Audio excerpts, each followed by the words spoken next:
بسم اللہ الرحمن الرحیم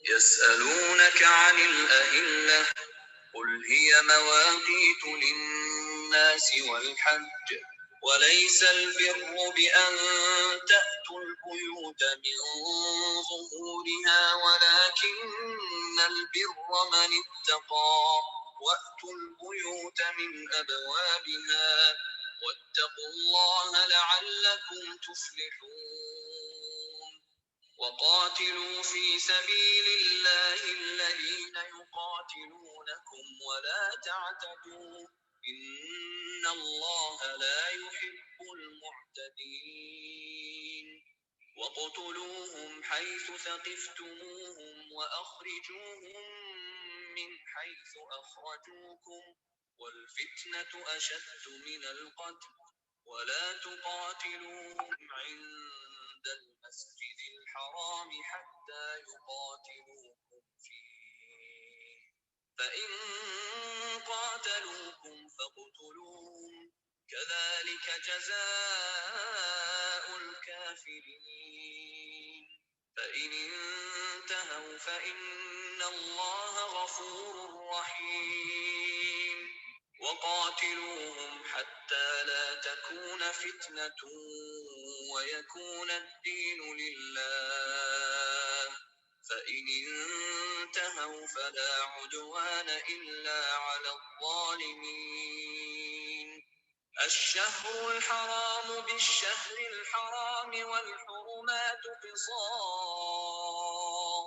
فمن اعتدى عليكم فاعتدوا عليه بمثل ما اعتدى عليكم واتقوا الله واعلموا أن الله مع المتقين وأنفقوا في سبيل الله ولا تلقوا بأيديكم إلى التهلكة وأحسنوا إن الله يحب المحسنين وأتموا الحج والعمرة لله فإن أحصرتم فما استيسر من الهدي ولا تحلقوا رؤوسكم حتى يبلغ الهدي محله فمن كان منكم مريضا أو به أذى من رأسه ففدية من صيام أو صدقة أو نسك فإذا أمنتم فمن تمتع بالعمرة إلى الحج فما استيسر من الهدي فمن لم يجد فصيام 3 أيام في الحج و7 إذا رجعتم تلك 10 كاملة ذلك لمن لم يكن أهله حاضر المسجد الحرام واتقوا الله واعلموا أن الله شديد العقاب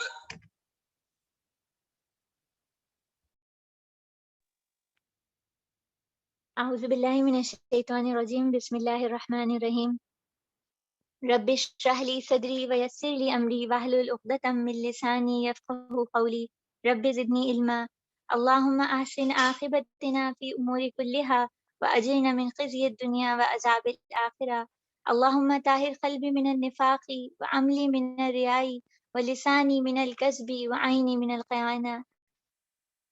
اللہ تعالیٰ کا بے حد شکر اور بے حد احسان ہے کہ اس نے ہمیں عافیت اور سلامتی کے ساتھ دوبارہ ایک موقع دیا ہے کہ ہم اللہ کی کتاب سے جڑ سکیں اور اس سے وہ طریقے سیکھ سکیں جو اللہ تعالیٰ کو ہم سے مطلوب ہیں۔ اللہ تعالیٰ اس کام کو ہم سب کے لیے آسان بنائے، آمین ثم آمین۔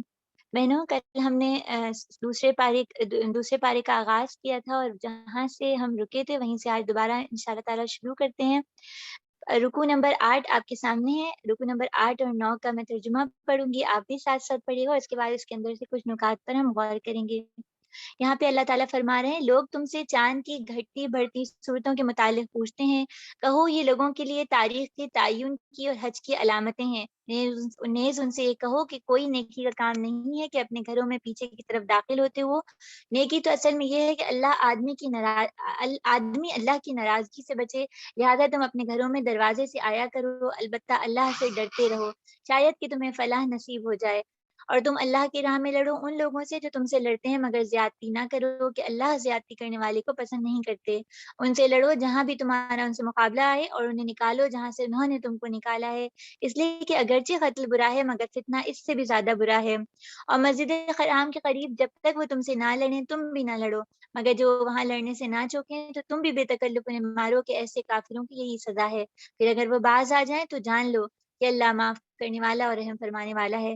تم ان سے لڑتے رہو یہاں تک کہ فتنہ باقی نہ رہے اور دین اللہ کے لیے ہو جائے۔ پھر اگر وہ باز آ جائیں تو سمجھ لو کہ ظالموں کے سوا اور کسی پر دست درازی روا نہیں ہے۔ ماہ حرام کا بدلہ حرام ہی ہے اور تمام حرمتوں کا لحاظ برابری کے ساتھ ہوگا، لہٰذا جو تم پہ دست درازی کرے تم بھی اس پر دست درازی کرو، البتہ اللہ سے ڈرتے رہو اور جان رکھو اللہ ان لوگوں کے ساتھ ہے جو اس کی حدود توڑنے سے پرہیز کرتے ہیں۔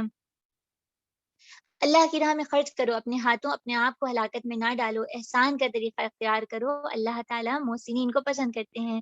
اللہ کی خوشنودی کے لیے جب حج اور عمرے کی نیت کرو تو اسے پورا کرو، اور اگر گھر جاؤ تو جو قربانی میسر آئے اللہ کی جناب میں پیش کرو، اور اپنے سر نہ مونڈو جب تک کہ قربانی اپنی جگہ نہ پہنچ جائے، مگر جو شخص مریض ہو یا اس کے سر میں کوئی تکلیف اور اس بنا پر اپنا سر منڈا لے تو اسے چاہیے فدیے کے روزے رکھے یا صدقہ دے یا قربانی کرے۔ پھر اگر تمہیں امن نصیب ہو جائے اور تم حج سے پہلے مکہ پہنچو تو جو شخص تم میں سے حج کا زمانہ آنے تک عمرے کا فائدہ اٹھائے وہ حسب مقدور قربانی دے، اور اگر قربانی میسر نہ ہو تو 3 روزے حج کے زمانے میں اور 7 گھر پہنچ کر، اس طرح پورے 10 روزے رکھ لے۔ یہ رعایت ان لوگوں کے لیے جن کے گھر بار مسجد حرام کے قریب نہ ہوں۔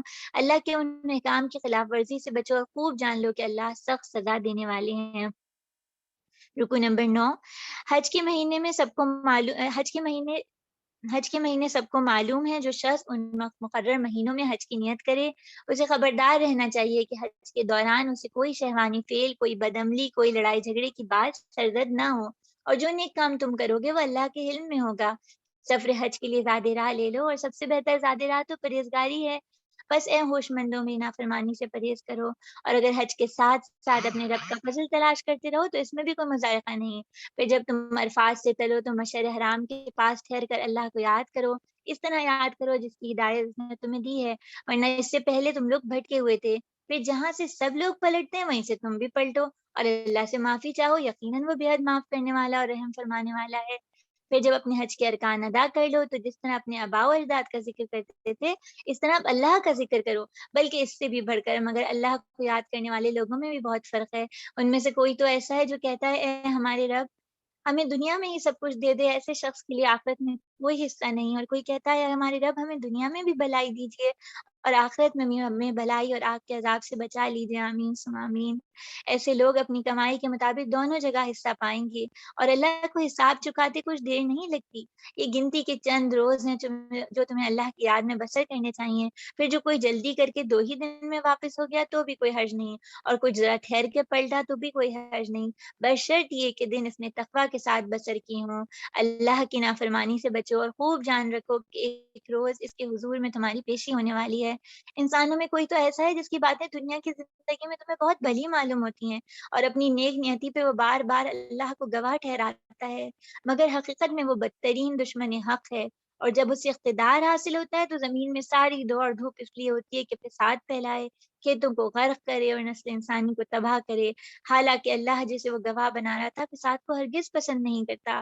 اور جب اس سے کہا جاتا ہے کہ اللہ سے ڈر تو اپنے وقار کا خیال اس کو گناہ پہ جما دیتا ہے، ایسے شخص کے لیے تو بس جہنم ہی کافی ہے اور وہ بہت برا ٹھکانہ ہے۔ دوسری طرف انسانوں میں کوئی ایسا بھی ہے جو رضائے الہی کی طلب میں اپنی جان کھپا دیتا ہے، اور ایسے بندوں پر اللہ بہت مہربان ہے۔ اے ایمان والوں تم پورے کے پورے اسلام میں داخل ہو جاؤ اور شیطان کی پیروی نہ کرو، وہ تمہارا کھلا دشمن ہے۔ جو صاف صاف ہدایات تمہارے پاس آ چکی ہیں، اگر ان پا لینے کے بعد تم نے لرزش دکھائی تو خوب جان رکھو کہ اللہ سب پر غالب اور حکیم اور دانا ہے۔ ان ساری نصیحتوں اور ہدایتوں کے بعد بھی لوگ سیدھے نہ ہو تو کیا وہ اب اس بات کے منتظر ہیں کہ اللہ بادلوں کا چتر لگائے، فرشتوں کے پرے ساتھ لیے خود سامنے آ جائیں اور فیصلہ کر ڈالا جائے۔ آخرکار سارے معاملات پیش تو اللہ ہی کے حضور ہونے والے ہیں۔ بسم اللہ الرحمن الرحیم۔ بہنوں، اس رکوع نمبر 8 اور رکوع نمبر 9 کے موضوعات پر جانے سے پہلے کچھ ہم پچھلی کلاس کے حوالے سے سوچتے ہیں۔ گزشتہ کلاس میں ہم سب نے اس بات کا مطالعہ کیا تھا اور اس پہ غور کیا تھا کہ اللہ تعالیٰ نے ہمیں بحیثیت مسلمان ایک مقصد زندگی دیا ہے، وہ ہے فاستبقوا الخیرات، نیکیوں میں دوڑ لگانے والے، نیکیوں میں سبقت لے جانے والے۔ اور اس کے بعد اللہ تعالیٰ نے بات یہیں پر نہیں رکھی بلکہ ہمیں مزید اس کی تشریح اور تعریف ہمارے سامنے رکھی تھی کہ نیکی در حقیقت ہے کیا۔ یعنی ایک نیکی ہے جس کو ہم سمجھتے ہیں وہ سنگل ڈائریکشن نیکی ہے، لیکن اللہ نے جو تعریف نیکی کی بتائی وہ بہت وسیع المعانی ہے، اس کے اندر بہت سارے پہلو ہیں۔ ایک ستارے کے جیسے بہت سے جگمگاتے ہوئے رخ ہوتے ہیں، اسی طرح اس نیکی کے جگمگاتے ہوئے رخ ہیں۔ ابھی بھی بات اسی پہ چل رہی ہے اور وہیں سے یعنی اسی نیکی کے تناظر میں بات ہمارے سامنے آئی۔ جیسے ہم نے کل دیکھا تھا کہ نیکی کی بنیاد ایمانیات ہے اور پھر لوگوں سے اچھا معاملہ ہے، اور اس کے بعد پھر نماز اور اقامت صلاۃ اور عہد کی پاسداری اور صبر بھی تھا اور قصاص بھی تھا۔ یہ ساری چیزیں نیکی تھی۔ اب اللہ تعالیٰ مزید کچھ ہمیں بتا رہے ہیں اور ہم اس سوچ اور فکر کے ساتھ آگے چلتے ہیں کہ قرآن مجھے اور آپ کو عمل میں تبدیلی کی دعوت دے رہا ہے، اور جو کچھ ہم یہاں پڑھیں گے اور جو کچھ یہاں ہم سنیں گے کوشش کریں گے کہ اس کے ذریعے اپنے عمل کو تبدیل کرتے رہیں۔ سب سے پہلی چیز جو اس کے اندر ہم دیکھتے ہیں وہ یہ ہے کہ اللہ تعالیٰ نے کہا کہ گھروں کی پوچھ سے داخل نہ ہو۔ بات یہ ہے کہ اس وقت کے دور کے انسان بھی اور آج بھی ہم ایسا کرتے ہیں، یعنی انہوں نے یہ تصور بنا لیا تھا کہ جب احرام باندھ لیا جائے، حالت احرام میں ہو تو گھروں کی پوچھ سے داخل ہوں گی تو یہ جو ہے وہ تقویٰ ہے اور یہ اللہ کی پسندیدگی کا ذریعہ ہے۔ آج ہم نے بھی کچھ ایسی چیزیں بنا لی ہیں نا، ہم ذرا سوچیں کہ ہم نے کون سے واہمات یا رسومات بنا لی ہیں، جانماز کا کونا پلٹ دینا، یا جب رخصتی ہو رہی ہے تو سر پہ قرآن مجید کا سایہ کر دینا، یا اسی طرح کی بہت ساری چیزیں جو ہم سوچتے ہیں اور سمجھتے ہیں کہ واقعی دین تو بس یہی ہے، لیکن کیا نیکی یہ ہو سکتی ہے؟ کیا نیکی کی تعریف یہ ہو سکتی ہے؟ نیکی تو اللہ تعالیٰ نے ایک بتایا وَلَكِنَّ الْبِرَّ مَنِ اتَّقَىٰ، اصل نیکی تو یہ ہے کہ حرام سے بچنا، اللہ کی خاطر بچنا، اور حرام اس میں تمام طرح کا مال بھی حرام ہے، رزق حرام ہو یا کوئی ایسی چیز جس کو دیکھنا منع ہو وہ بھی حرام کے زمرے میں آ جائے گا۔ تو نیکی کی تعریف کو اللہ تعالیٰ نے کریکٹ کیا ہے۔ پھر اس کے بعد ہم دیکھتے ہیں یہاں پہ قتال کا فوراً حکم آ جاتا ہے، اور قتال کے حکم کے پیچھے وجہ کیا ہے کہ صحابہ جو ہے نبی کریم صلی اللہ علیہ وآلہ وسلم کے ساتھ صلح حدیبیہ کا واقعہ آپ کے ذہن میں ہوگا، عمرے کی نیت سے نکلے تھے، عمرہ نہیں کرنے دیا گیا تھا، واپس بھیج دیا گیا تھا، اب دوبارہ جانے کا ارادہ رکھتے ہیں، اور اب تک کی یعنی یہ پہلی قتال سے وابستہ آیت ہے جو ہمارے سامنے آ رہی ہے، اور اس سے پہلے کی زندگی، مکی زندگی میں قتال کے بجائے صبر کا حکم تھا کہ اپنے ہاتھوں کو روکے رکھو۔ تو صحابہ یہ سوچ رہے تھے کہ اگر ہم گئے اور ہمیں عمرہ نہیں کرنے دیا گیا اور ہمیں جنگ کرنی پڑی اور ہم حرمت والے مہینے میں جائیں گے، ان حرمت والے مہینے وہ سب کے ذہن میں ہوں گے، ذی القعدہ، ذی الحجہ، محرم اور رجب، تو ہم ذی القعدہ میں نکل رہے ہیں، ہم حرمت والے مہینے میں نکل رہے ہیں، اگر جنگ کرنی پڑی تو ہم تو ویسے بھی ہمیں ابھی جنگ کرنے کا ہمارے پر حکم نہیں آیا، اور حرمت والے مہینے میں جنگ جس کو ہم یعنی جس کو کرنا ہی مناسب نہیں ہے، جو طریقہ ہی درست نہیں ہے، تو پھر کیا کیا جائے گا؟ تو اللہ تعالیٰ یہاں پر جو آیت کہتے ہیں وَقَاتِلُوا فِي سَبِيلِ اللَّهِ، تو لڑو اللہ کی راہ میں، تو یہاں پہ وہ اللہ تعالیٰ یہ بتا رہے ہیں کہ اگر وہ لڑیں گے تو تم بھی جواب میں لڑو گے، کیونکہ اس کا آپ پوائنٹ یہ دیکھیے، الفتنۃ اشد من القتل، فتنہ جو ہے وہ قتل سے زیادہ بری چیز ہے۔ فتنہ کیا ہے؟ فتنے کو پہلے سمجھ لینا چاہیے ہمیں۔ فتنے سے مطلب یہ ہے کہ لوگوں کو اللہ کی عبادت سے روک دیا جائے، لوگوں کو اللہ کے دین پر عمل کرنے سے روک دیا جائے، لوگوں کو اس بات سے روک دیا جائے کہ وہ اللہ کی اطاعت کریں، یہ فتنہ ہے۔ اور مکہ کے مشرکین یہی کام کر رہے تھے۔ اللہ تعالیٰ یہ کہہ رہے ہیں کہ یہ فتنہ، اللہ کے بندوں کو اللہ سے جڑنے سے روکنا، یہ زیادہ برا ہے بنسبت قتل کے۔ یہ بالکل ایسی مراد ہے نا، جیسے آپ دیکھیے کہ اگر کینسرس سیل ہو جاتے ہیں، ان کی ٹریٹمنٹ کی جاتی ہے، ان کو جلا کے یا اگر نکالا جا رہا ہے، تو وہ دیکھا جائے تو ایک جسم کے کسی عضو کو الگ کیا جا رہا ہے، یا اس کو ریڈیشنز کے ذریعے اس کی تھیراپی کی جا رہی ہے، لیکن یہ اس سے بہتر ہے، یعنی وہ کینسر اس سے بہتر ہے کہ انسانی جان بچا لی جائے۔ اس یعنی میں تھوڑا غلط کہہ رہی ہوں، انسانی جان کی زیادہ اہمیت ہے، اس کینسرس پارٹ کو ہٹا دینا ضروری ہے، اس وقت اس کا نکال دینا ضروری ہے۔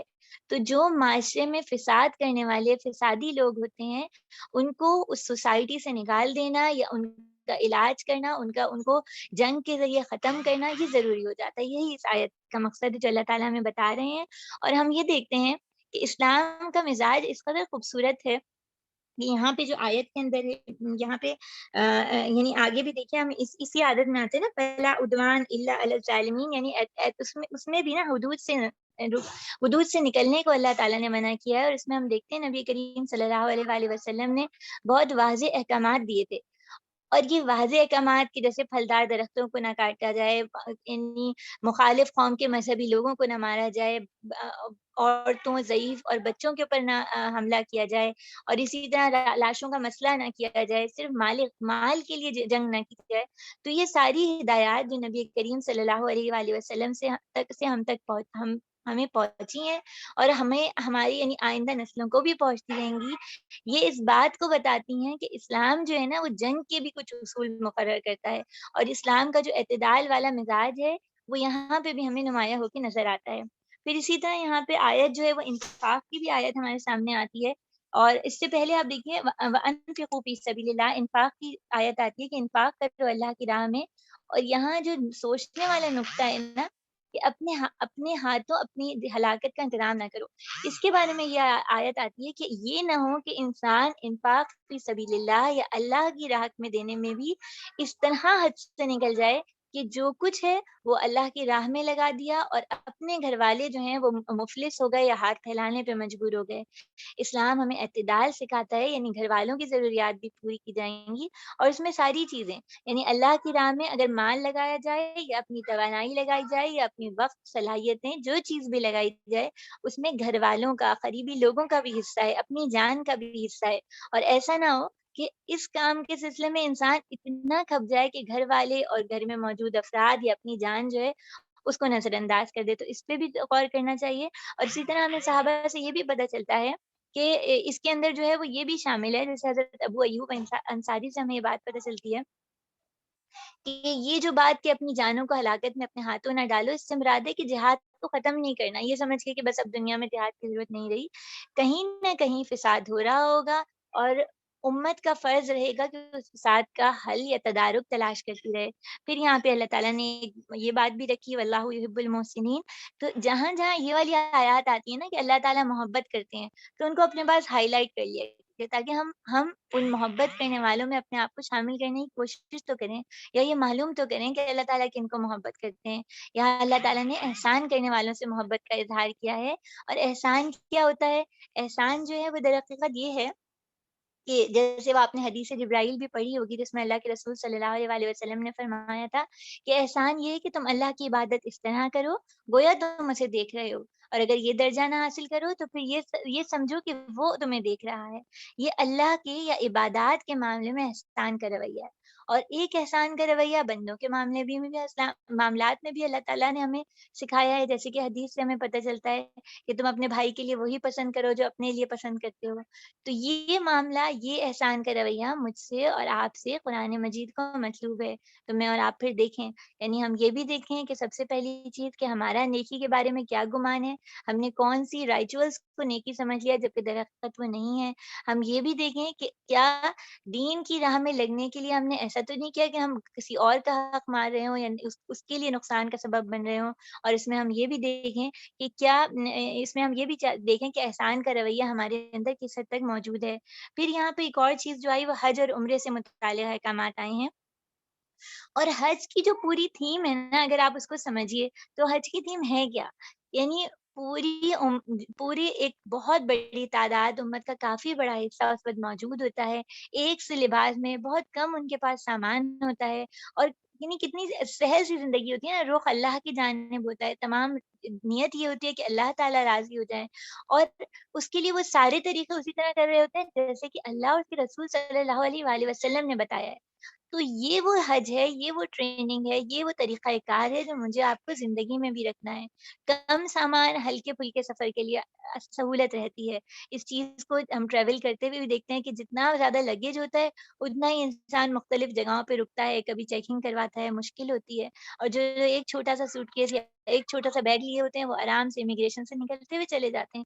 تو اللہ تعالیٰ مجھے اور آپ کو حج کے ذریعے ایک پیغام یہ بھی دیتے ہیں کہ زندگی کم سے کم سامان میں بھی گزر جائے گی، اور اس میں بھی اعتدال کا رویہ ہوتا ہے مومن کا۔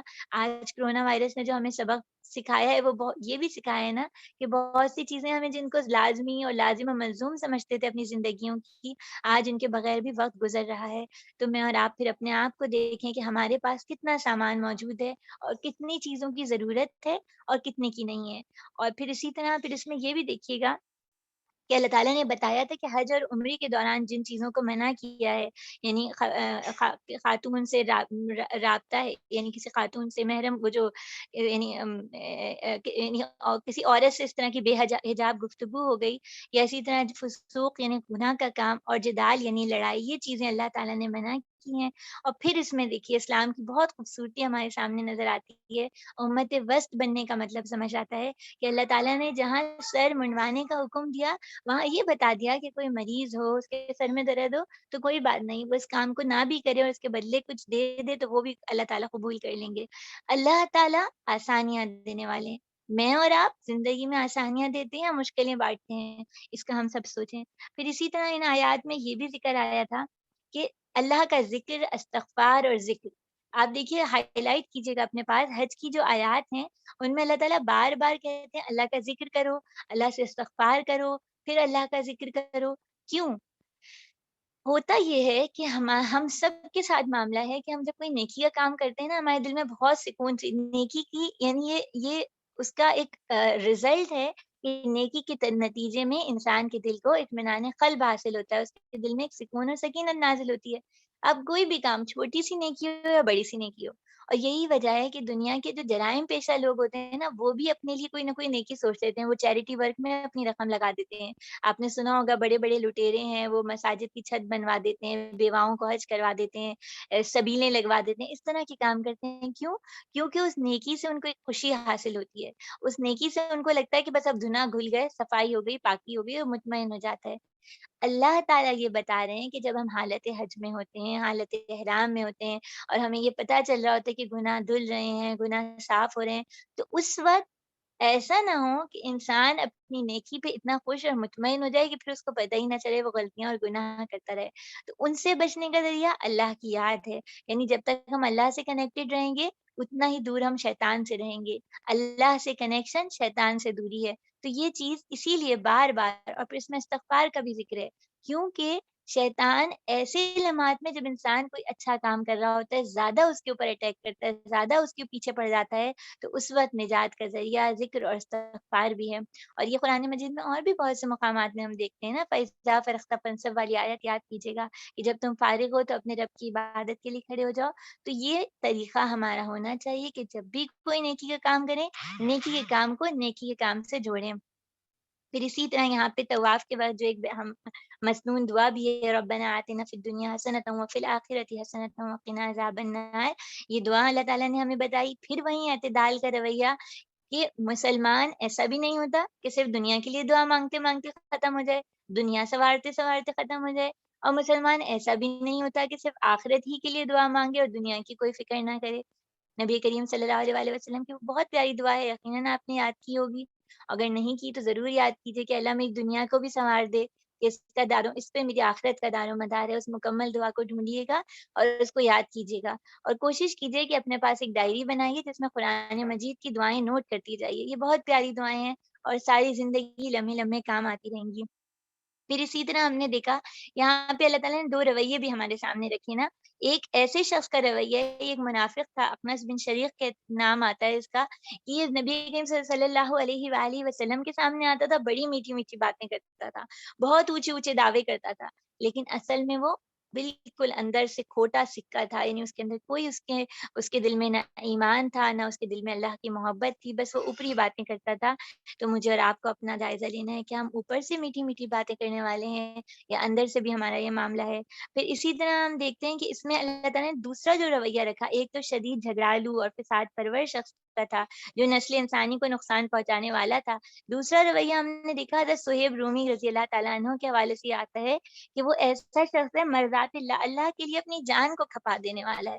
وہ کون تھے؟ ان کے بارے میں آتا ہے صہیب جب نکلے رضی اللہ تعالیٰ عنہ، جب مکہ سے نکلے ہجرت کرنے کے لیے تو مشرکین مکہ نے ان کو روکا اور انہوں نے اپنے تیر سامنے سجا دیے اور کہا کہ تمہیں پتہ ہے میں کتنی بہترین تیر اندازی کرتا ہوں، اور اگر تم نے مجھے مارنے کی کوشش کی تو میں جب تک یہ تیر ختم نہیں ہو جائیں گے تم سے مقابلہ کروں گا، اور اس کے بعد تلوار کے ذریعے مقابلہ کروں گا۔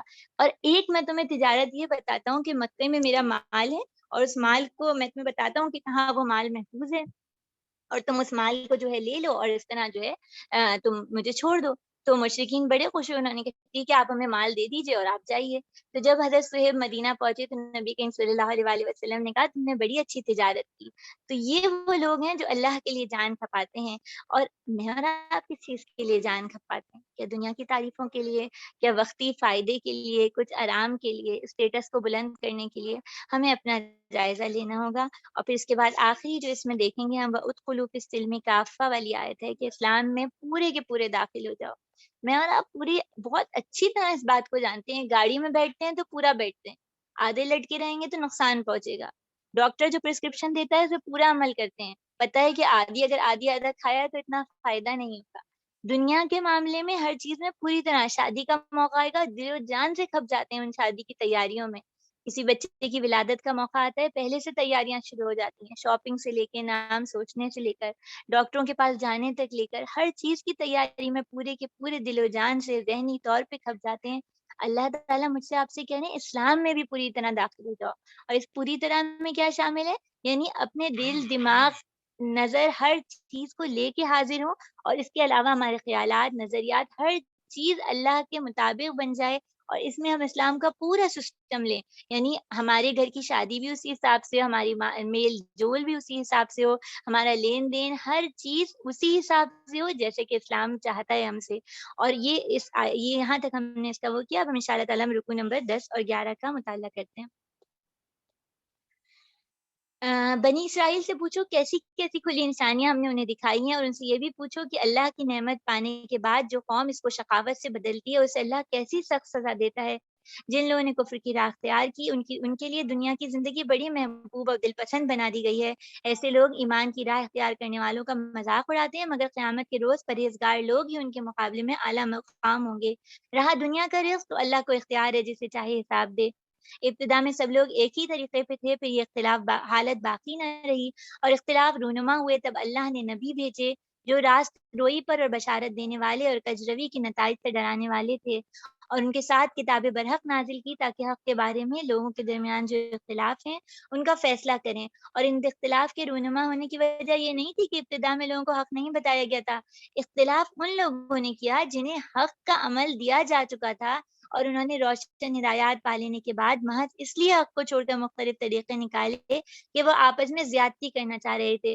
بس جو لوگ انبیاء پر ایمان لے آئے انہیں اللہ نے اپنے اذن سے اس حق کا راستہ دکھا دیا جس میں لوگوں نے اختلاف کیا تھا۔ اللہ جسے چاہتا ہے راہ راست دکھاتا ہے۔ پھر کیا تم لوگوں نے یہ سمجھ رکھا ہے کہ یوں ہی جنت میں داخلہ تمہیں مل جائے گا، حالانکہ ابھی تم پر وہ سب کچھ نہیں گزرا جو تم سے پہلے ایمان لانے والوں پر گزر چکا ہے۔ ان پر سختیاں گزری، مصیبتیں آئیں، ہلا مارے گئے، حتیٰ تک کہ وقت کا رسول اور اس کے ساتھی اہل ایمان چیخ اٹھے کہ اللہ کی مدد کب آئے گی۔ اس وقت انہیں تسلی دی گئی کہ ہاں اللہ کی مدد قریب ہے۔ لوگ پوچھتے ہیں ہم کیا خرچ کریں؟ جواب دو کہ جو مال بھی تم خرچ کرو اپنے والدین پہ اور رشتہ داروں پر اور یتیموں پر اور مسکینوں پر خرچ کرو، اور جو بھلائی بھی تم کرو گے اللہ اس سے خوب باخبر ہے۔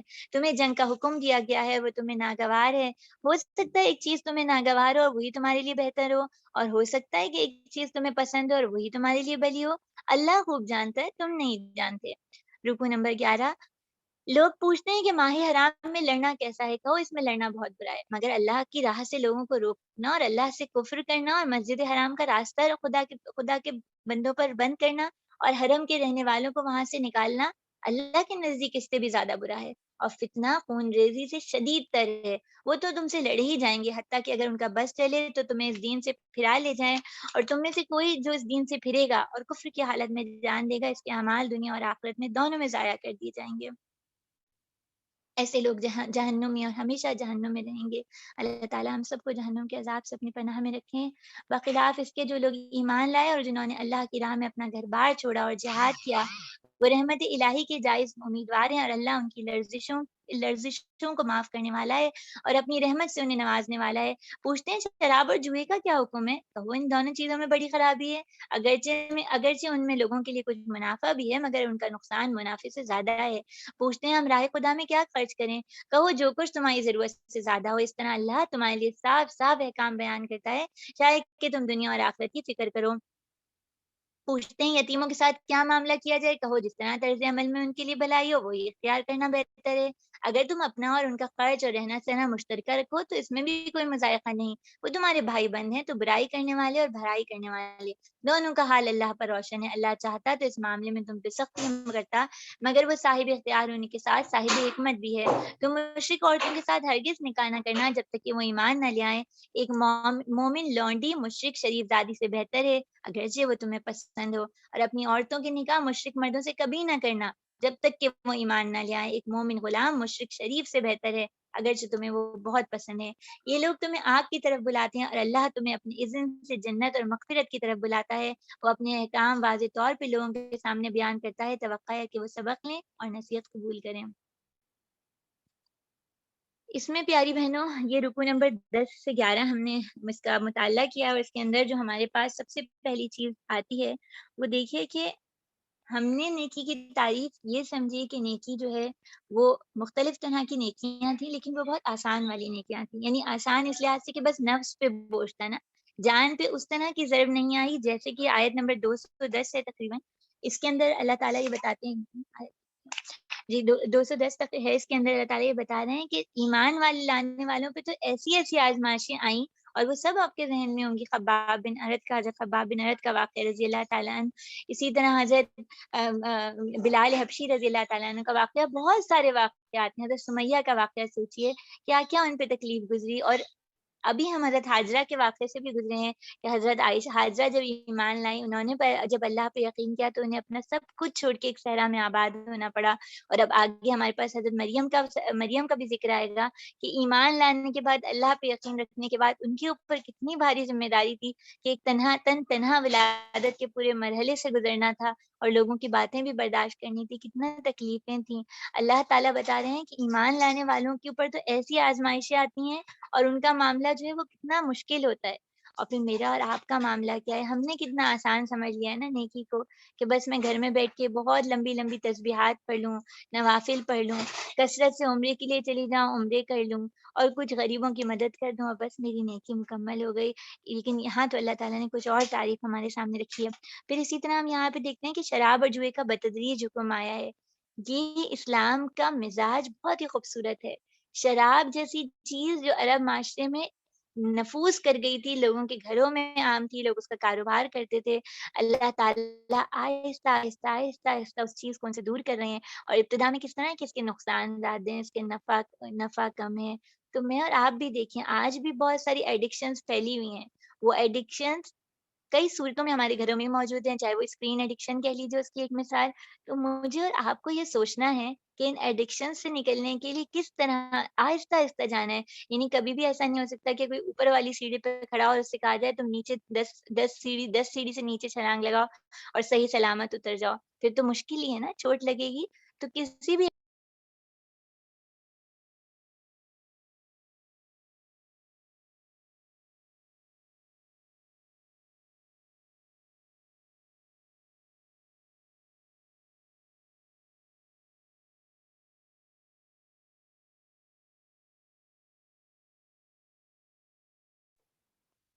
السلام علیکم مریم، آپ کا مائک بند ہو گیا ہے، میوٹ ہو گیا ہے آپ کا مائک. ناجی میری آواز آ رہی ہے؟ جی اب آئی. مریم آپ کا مائک میوٹ ہو گیا تھا.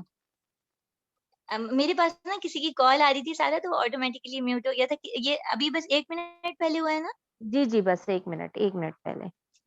جزاک اللہ خیر، جزاک۔ اور اس کے علاوہ جو ہے اس میں ہم یہ دیکھتے ہیں، اس کے علاوہ جو ہم نے اس میں ان 2 رکوع میں چیز دیکھی وہ انفاق فی سبیل اللہ کے حوالے سے دیکھی۔ یہ پہلے سوال کیا گیا تھا، صحابہ نے پوچھا تھا کہ انفاق میں کہ ہم کیا کریں، اللہ کی راہ میں ہم کیا خرچ کریں؟ اور انفاق کا ہمیشہ ذہن میں رکھیے گا کہ انفاق نفق سے ہے، ٹنل سے ہے۔ جس طرح ٹنل ہوتا ہے، اس کے ایک طرف ایک بستی ہوتی ہے، دوسری طرف دوسرا علاقہ ہوتا ہے، تو یہ بھی ایسے ہی ہے۔ دنیا سے جیسے ٹنل سے میں یہاں سے داخل ہوں تو دوسرے علاقے میں پہنچوں، دوسرے یعنی اس سے گزر کر، تو یہ بھی ایک ایسی سرنگ ہے، یعنی دنیا میں اس سرنگ میں ڈالا جائے گا اور آخرت میں اس کا نتیجہ ملے گا۔ صحابہ نے پوچھا تھا تو اللہ تعالیٰ نے پہلے یعنی 215 یہ آیت ہے، اس کے اندر یہ کہا تھا کہ جو کچھ من خیر یعنی بہترین چیز میں سے خرچ کرو۔ اب اس پہ بھی غور کرنا ہے مجھے اور آپ کو کہ ہم کہ اپنی عمر، اپنے مال، اپنی صلاحیتوں، اپنی توانائی، اپنے وقت کا بہترین حصہ اللہ کی راہ میں دیتے ہیں یا جو بچا کچا کے رکھا ہوا ہے وہ نکال دیتے ہیں۔ پھر دوبارہ یہ سوال ہے کہ کیا خرچ کریں؟ تو قُلِ العفو یعنی جو ضرورت سے زائد ہو، یہاں پہ اس طرف بھی نشاندہی کی گئی ہے، اور یہاں پر یتیم کے حوالے سے بھی آیت آئی ہے، لیکن اس پہ انشاءاللہ تعالیٰ ہمارے پاس سورہ نساء میں پورا ایک طویل اس کے اوپر کلام ہوگا، ہم وہاں بات کریں گے۔ اور آخری چیز جو اس رکوع کی ہے وہ بہت اہم ہے۔ اللہ تعالیٰ مجھے اور آپ کو یہ بتا رہے ہیں کہ نکاح کی بنیاد جو ہے، باہم رشتے جوڑنے کی بنیاد جو ہے وہ خوبصورتی نہیں ہے، وہ مال نہیں ہے، وہ دنیا کا اسٹیٹس یا عقلمندی اور تعلیم اور یہ ساری چیزیں نہیں ہیں جو ہم دیکھتے ہیں۔ اللہ تعالیٰ بتا رہے ہیں نکاح جوڑنے کی بنیاد جو ہے اس انسان کا اللہ سے ربط ہے، یعنی ایک شخص جو اللہ کے ساتھ شریک کرتا ہے، کوئی مومن کیسے اس کو اپنے ساتھ شریک زندگی بنا سکتا ہے، چاہے وہ مومن مرد ہو، چاہے وہ مومن عورت ہو۔ جو اللہ کے ساتھ شریک کر رہا ہو، اس کو کیسے وہ درجہ دے سکتا ہے جس کے لیے ابھی گزشتہ دنوں ہی آیت گزری ہے نا کہ وہ لباس کی طرح ہے، وہ تمہارے عیبوں کو ڈھکنے والے، تمہاری خوبیوں کو نمایاں کرنے والا، لباس کی جو تمام چیزیں سرد اور گرم سے بچانے والی، تو ایک مشرک شخص یہ کام نہیں کر سکتا۔ اور آج ہم دیکھتے بھی ہیں کہ جہاں جہاں آپ نے بے شمار ایسے واقعات سنے ہوں گے، کچھ پرسنالٹیز کے نام بھی مشہور سنے ہوں گے کہ جن کے باپ یا ماں میں سے ایک مسلمان تھا اور بعد میں وہ رشتہ نہیں چل سکتا، اور آج وہ دنیا میں کس صورت میں ہمیں نظر آ رہے ہیں اور کیا ان کا معاملہ ہے، یعنی وہ تو دین پر ہی نہیں رہ سکی وہ اولاد۔ تو رشتہ جوڑنے کو جوڑ لیا جائے، لیکن اس کا نتیجہ وہ اولاد بھگتے گی جو سامنے آئے گی۔ تو یہ ہمیں قرآن مجید کے ذریعے یہ ہدایت ملتی ہے کہ نکاح کا معیار کیا ہے، اور جیسے کہ حدیث بھی آپ کے سامنے ہے کہ دیندار عورت کو ترجیح دینے کو اللہ کے رسول صلی اللہ علیہ وآلہ وسلم نے ہم سے کہا ہے۔ اب انشاءاللہ تعالی ہم رکوع نمبر 12 اور 13 کا مطالعہ کرتے ہیں۔ پوچھتے ہیں حیض کا حکم کیا ہے؟ کہو کہ وہ ایک گندگی کی حالت ہے، اس میں عورتوں سے الگ رہو، ان کے قریب نہ جاؤ جبکہ وہ پاک صاف نہ ہو جائیں، پھر جب وہ پاک ہو جائیں تو ان کے لیے اس طرح پاس جاؤ جیسے کہ اللہ نے تم کو حکم دیا ہے۔ اللہ ان لوگوں کو پسند کرتا ہے جو بدی سے باز رہیں اور پاکیزگی اختیار کریں۔ تمہاری عورتیں تمہاری کھیتیاں ہیں، تمہیں اختیار ہے کہ جس طرح چاہو اپنی کھیتی میں جاؤ، مگر اپنے مستقبل کی فکر کرو، اللہ کی ناراضگی سے بچو، خوب جان لو کہ تمہیں ایک دن اس سے ملنا ہے۔ اے نبی صلی اللہ علیہ وآلہ وسلم جو تمہاری ہدایات کو مان لیں، انہیں فلاح اور سعادت کا مژدہ سنا دو۔ اللہ کے نام کو ایسی قسموں کھانے کے لیے استعمال نہ کرو جن سے مقصود نیکی اور تقوی اور بندگان خدا کی بھلائی کے کاموں سے باز رکھنا ہو۔ اللہ تمہاری ساری باتیں سن رہا ہے اور سب کچھ جانتا ہے۔ جو بے بانی قسمیں تم بلا ارادہ کھا لیا کرتے ہو ان پر اللہ گرفت نہیں کرتے، مگر جو قسمیں تم سچے دل سے کھاتے ہو ان کی باز پرس وہ ضرور کریں گے۔ اللہ بہت درگزر کرنے والے اور بردبار ہیں۔ جو لوگ اپنی عورتوں سے تعلق نہ رکھنے کی قسم کھا بیٹھے ہیں ان کے لیے 4 مہینے کی مہلت ہے، اگر انہوں نے رجوع کر لیا تو اللہ معاف کرنے والا اور رحیم ہے، اور اگر انہوں نے طلاق کی ٹھان لی تو جانے رہیں کہ اللہ سب کچھ سنتا اور جانتا ہے۔ جن عورتوں کو طلاق دی گئی ہے وہ 3 مرتبہ ایام ماہواری آنے تک اپنے آپ کو روکے رکھیں، اور ان کے لیے جائز نہیں کہ اللہ نے ان کے رحم میں جو کچھ خلق فرمایا اسے چھپائیں۔ انہیں ہرگز ایسا نہیں کرنا چاہیے اگر وہ اللہ اور روز آخرت پر ایمان رکھتی ہیں اور ان کے شوہر تعلقات درست کر لینے پہ آمادہ ہوں تو وہ اس عدت کے دوران انہیں پھر اپنی زوجیت میں واپس لینے کے زیادہ حقدار ہیں۔ عورتوں کے لیے بھی معروف طریقے پہ ویسے ہی حقوق ہیں جیسے مردوں کے حقوق ان پہ ہیں، البتہ مردوں کو ان پر ایک درجہ حاصل ہے، اور سب پر اللہ غالب اور اقتدار رکھنے والے اور دانا اور بینا موجود ہیں، حکیم اور دانا موجود ہیں۔ رکوع نمبر 13 طلاق 2 بار ہے یا پھر تو سیدھی طرح عورت کو روک لیا جائے یا بھلے طریقے سے اس کو رخصت کر دیا جائے. اور رخصت ہوتے ہوئے ایسا کرنا تمہارے لیے جائز نہیں کہ جو کچھ تم انہیں دے چکو اس میں سے کچھ واپس لے لو. البتہ یہ صورت مستثنا ہے کہ زوجین کو اللہ کے حدود پہ قائم نہ رکھنے سکنے کا اندیشہ ہو. ایسی صورت میں تمہیں یہ خوف نہ ہو کہ وہ دونوں حدود الہی پر قدم قائم نہ رہیں تو ان دونوں کے درمیان یہ معاملہ ہو جائے. ہو جائے تو کوئی مذائقہ نہیں کہ عورت اپنے شوہر کو کچھ معاوضہ دے کر علیحدگی حاصل کر لے. یہ اللہ کے قائم کردہ حدود ہیں، ان سے تجاوز نہ کرو، اور جو لوگ حدود الہی سے تجاوز کریں وہی ظالم ہیں. پھر اگر دوبارہ طلاق لینے کے بعد شوہر نے عورت کو تیسری بار طلاق دے دی تو عورت پھر اس کے لیے حلال نہ ہوگی، الا یہ کہ اگر اس کا نکاح کسی دوسرے شخص سے ہو اور وہ ایسے طلاق دے. تب اگر پہلا شوہر یہ عورت دونوں یہ خیال کریں کہ حدود الہی پہ قائم رہیں گے تو ان کے لیے ایک دوسرے کی طرف رجوع کر لینے میں کوئی حرج نہیں. اور یہ اللہ کی قائم کردہ حدود ہیں، وہ ان لوگوں کی ہدایت کے لیے واضح کر رہا ہے جو اس کی حدود کو توڑنے کا انجام جانتے ہیں. اور جب تم لوگوں عورتوں کو طلاق دو اور ان کی عدت پورے ہونے کو آ جائے تو یہ بھلے طریقے سے انہیں روک لو یا بھلے طریقے سے رخصت کر دو. محض ستانے کی خاطر انہیں نہ روکے رکھنا، یہ زیادتی ہوگی، اور جو ایسا کرے گا وہ در حقیقت اپنے ہی اوپر ظلم کرے گا. اللہ کی آیات کا کھیل نہ بناؤ. بھول نہ جاؤ کہ اللہ نے کس نعمت عظمیٰ سے تمہیں سرفراز کیا ہے. وہ تمہیں نصیحت کرتا ہے کہ جو کتاب اور حکمت اس نے تم پہ نازل کی ہے اس کا احترام ملحوظ رکھو. اللہ سے خوب ڈرو اور خوب جان لو کہ اللہ کو ہر بات کی خبر ہے. رکو نمبر 14 اور 15 بھی ہم اس میں پڑھیں گے. چاروں رکو جو ہیں وہ آئلی قوانین سے متعلق ہیں.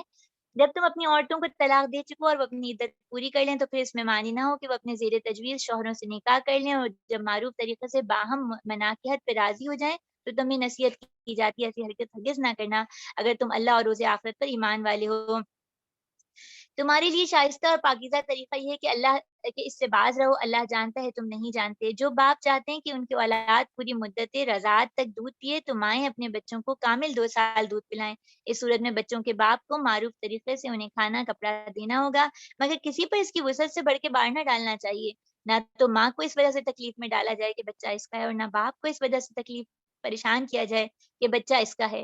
دودھ پلانے والی کا یہ حق ہے کہ جیسا بچے کے باپ سے ویسا اس کے وارث پر بھی ہے. لیکن اگر فریقین باہمی رضامندی سے اور مشورے سے دودھ چھڑانا چاہیں تو ایسا کرنے میں کوئی مذائقہ نہیں. اور اگر تمہارا خیال اپنی اولاد کو کسی غیر عورت سے دودھ پلوانے کا ہے تو اس میں بھی کوئی حرج نہیں، بشرطیہ اس کا جو کچھ معاوضہ طے کرو وہ معروف طریقے پہ ادا کرو. اللہ سے ڈرو اور جان رکھو جو کچھ تم کرتے ہو سب اللہ کی نظر میں ہے. تم میں سے جو لوگ مر جائیں ان کے پیچھے اگر ان کی بیویاں زندہ ہوں تو اپنے آپ کو 4 مہینے 10 دن روکے رکھیں. پھر جب ان کی عدت پوری ہو جائے تو انہیں اختیار ہے اپنی ذات کے معاملے میں معروف طریقے سے جو چاہیں کریں. تم پر اس کی کوئی ذمہ داری نہیں. اللہ تمہارے سارے اعمال سے باخبر ہے. زمانہ عدت میں خواہ تم ان بیوہ عورتوں کے ساتھ منگنی کا ارادہ اشارے کنائیے میں ظاہر کر دو، خواہ دل میں چھپائے رہو، دونوں صورتوں میں کوئی مذائقہ نہیں. اللہ جانتا ہے. ان کا خیال تو تمہارے دل میں آئے گا ہی، مگر دیکھو خفیہ عہد و پیمان نہ کرنا. اگر کوئی بات کرنی ہے تو معروف طریقے سے کرو، اور عقد نکاح باندھنے کا فیصلہ اس وقت تک نہ کرو جب تک کہ عدت پوری نہ ہو جائے. خوب سمجھ لو اللہ تمہارے دلوں کا خوب حال جانتا ہے. لہٰذا اس سے ڈرو اور یہ بھی جان لو کہ اللہ بردبار ہے، چھوٹی چھوٹی باتوں سے درگزر فرماتا ہے. تم پر کچھ گناہ نہیں اگر تم اپنی عورتوں کو طلاق دے دو قبل اس کے ہاتھ لگانے کی نوبت آئے یا مہر مقرر ہو. اس صورت میں انہیں کچھ نہ کچھ دے دینا چاہیے. خوشحال آدمی اپنی مقدرت کے مطابق اور غریب اپنی قدرت کے مطابق معروف طریقے میں دے، یہ حق ہے نیک آدمیوں پر. اور اگر تم نے ہاتھ لگانے سے پہلے طلاق دے دی لیکن مہر مقرر کیا جا چکا ہے تو اس صورت میں نصف مہر دے دینا ہوگا. یہ اور بات ہے کہ عورت نرمی برتے اور مہر نہ لے، یا وہ مرد جس کے اختیار میں عقد نکاح ہے نرمی سے کام لے اور پورا مہر دے دے. اور تم مرد نرمی سے کام لو تو یہ تقویٰ سے زیادہ مناسبت رکھتے ہیں. آپس کے معاملات میں فیاضی کو نہ بھولو، تمہارے اعمال کو اللہ خوب دیکھ رہے ہیں. اپنی نمازوں کی نگہداشت کرو، خصوصاً ایسی نماز کی جو محاسن صلاۃ کی جامع ہو. اللہ کے آگے اس طرح کھڑے ہو جیسے فرمانبردار غلام کھڑے ہوتے ہیں. بدامنی کی حالت ہو تو خواہ پیدل و خواہ سوار جس طرح ممکن ہے نماز پڑھو، اور جب امن میسر آ جائے تو اللہ کو اس طریقے سے یاد کرو جو اس نے تمہیں سکھایا ہے جس سے پہلے تم ناواقف تھے. تم میں سے جو لوگ وفات پائیں اور پیچھے بیویاں چھوڑ جائیں ان کو چاہیے کہ اپنی بیویوں کے حق میں یہ وصیت کر جائیں کہ 1 سال تک ان کو نان اور نفقہ دیا جائے، وہ گھر سے نہ نکالی جائیں. پھر اگر وہ خود نکل جائیں تو اپنی ذات کے معاملے میں معروف طریقے سے جو کچھ بھی کریں اس کی کوئی ذمہ داری تم پر نہیں. اللہ سب پر غالب اور اقتدار رکھنے والا ہے اور حکیم اور دانا ہے. اس طرح جن عورتوں کو طلاق دی گئی ہے انہیں بھی مناسب طور پہ کچھ نہ کچھ دیکھ کر رخصت کیا جائے. یہ حق ہے متقی لوگوں پر. اس طرح اللہ اپنے احکام تمہیں صاف صاف کھول کر کے بتاتے ہیں. امید ہے کہ تم سوجھ بوجھ سے کام لوگے. پیاری بہنوں، یہ آپ کے سامنے رکوع نمبر 12، رکوع نمبر 13، رکوع نمبر 14 اور 15 کی جو ہے وہ آیات رکھی گئی ہیں، اور ان کے جو پورا مطالعہ ہم کریں گے، اس سے پہلے یہ چیز ذہن میں رکھیے گا کہ اس وقت مسلمانوں کے پاس جو سب سے کوئی چیز مضبوط رہ گئی ہے اور واقعی اسلامی کچھ نہ کچھ اس کے اندر اسلامی قوانین بھی کام کر رہے ہیں، وہ ان کا گھرانہ ہے۔ گھرانوں میں محبت، گھرانوں کا جڑنا، شوہر اور بیوی کے آپس میں تعلقات میں کچھ نہ کچھ وہ تعلیمات باقی ہیں جو اللہ تعالیٰ کو مجھ سے اور آپ سے مطلوب ہیں۔ اب اس وقت دور حاضر کی آزمائش، فتنہ یا ٹیسٹ یہ ہے کہ اس رشتے کے اندر ہی مختلف طریقے سے دراڑ ڈالی جا رہی ہے، اور اس میں ایک چیز یہ ہے کہ حقوق نسواں کی آواز بلند کی جائے کہ خواتین کو حقوق دلوائے جائیں گے۔ ابھی آپ سب کے ذہن میں ہوگا کہ مارچ کا مہینہ آئے گا اور اس کے اندر پھر خواتین مارچ کی تیاری پاکستان میں پوری شد و مشق سے ہو رہی ہے، اور یہ مارچ کی تیاری میرے اور آپ کے دل تک پہنچے، ہمیں سمجھ آئے نہ آئے، لیکن ہماری نئی نسلوں کو تباہ کرنے کے لیے بہت زیادہ یہ اپنی قوت سے لگے ہوئے ہیں، اور ہمیں اس بارے میں سمجھنا ہوگا کہ قرآن مجید مجھے اور آپ کو کیا حق دیتا ہے۔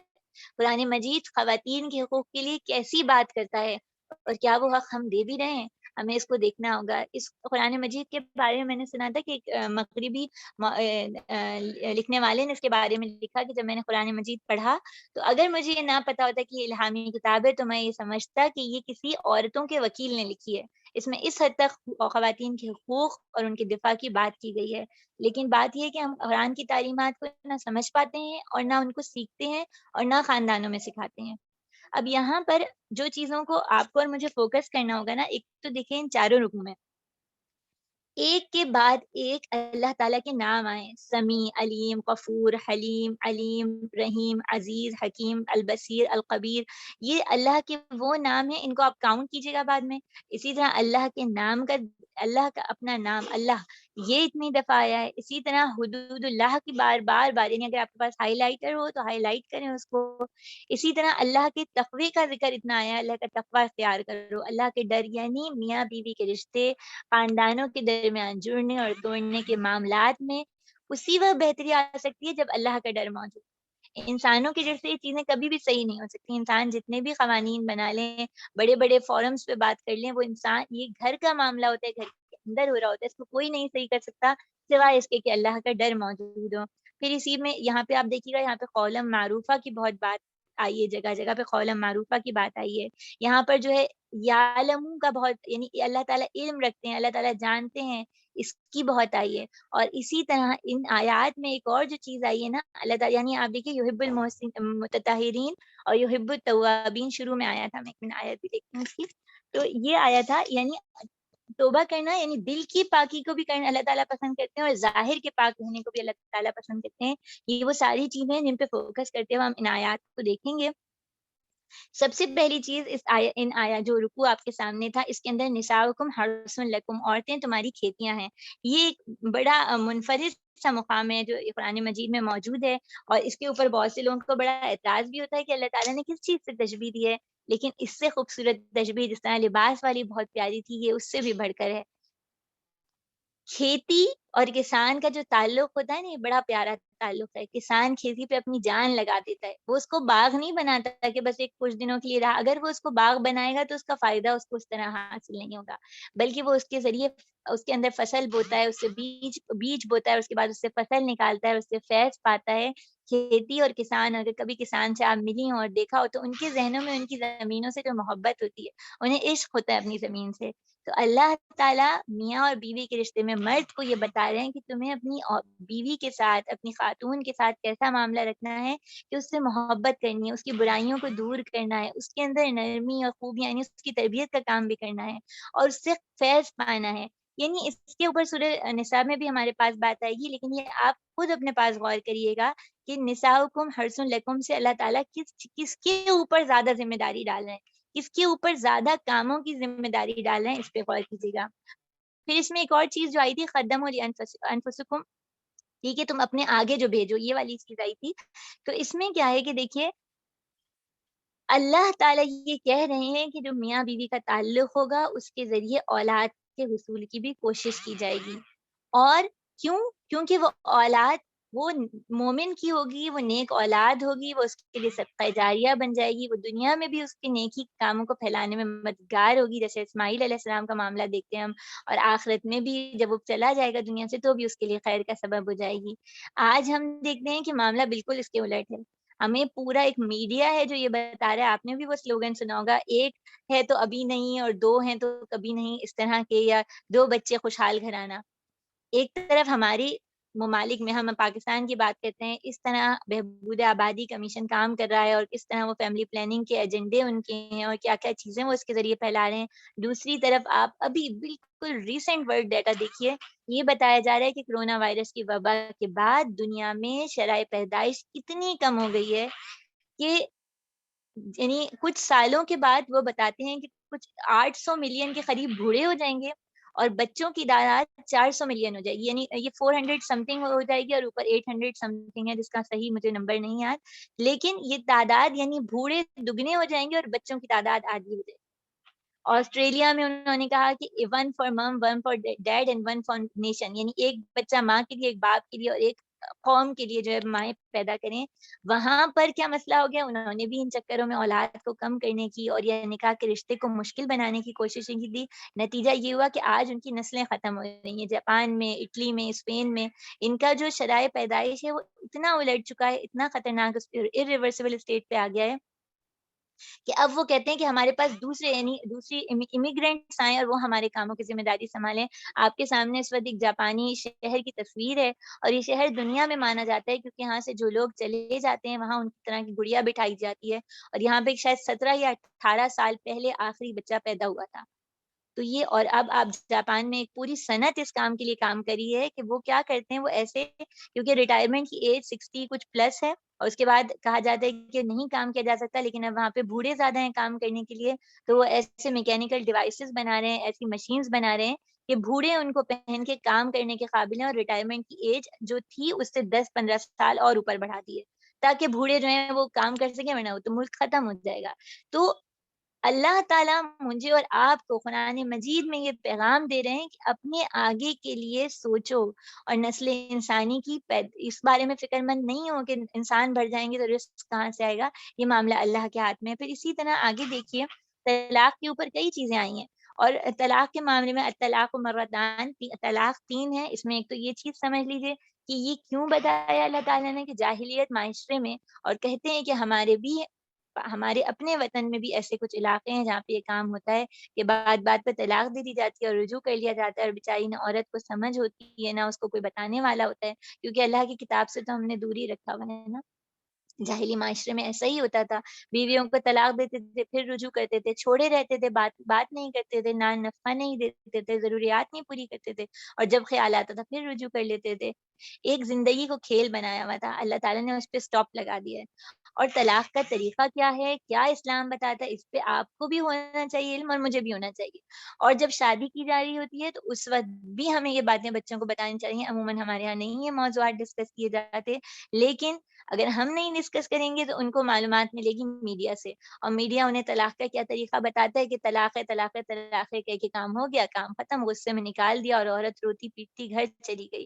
یہ طلاق درست نہیں ہے۔ مجھے ذہن میں صحیح چیز اتنی نہیں آ رہی، لیکن کچھ ایسا ہے کہ حضرت عمر جو ہیں رضی اللہ تعالیٰ عنہ، وہ شاید درے لگاتے تھے جو شخص اس طرح کی طلاق دیتا تھا، لیکن یہ مجھے ابھی اتنی کنفرم ذہن میں آ نہیں رہی کہاں میں نے بات پڑھی تھی، خیر۔ لیکن یہ چیز کہ طلاق کا علم ہونا، طلاق کیا ہے، کیوں ہے، کیسے دی جاتی ہے، یہ بھی اس پہ ڈسکس کرنا چاہیے۔ اور طلاق کو یہ نہیں سمجھنا چاہیے کہ یہ اللہ کا عذاب کی صورت ہے، بلکہ بعض دفعہ یہ طلاق آپ دیکھیں تو اسلامی قوانین میں انعام بھی ہے۔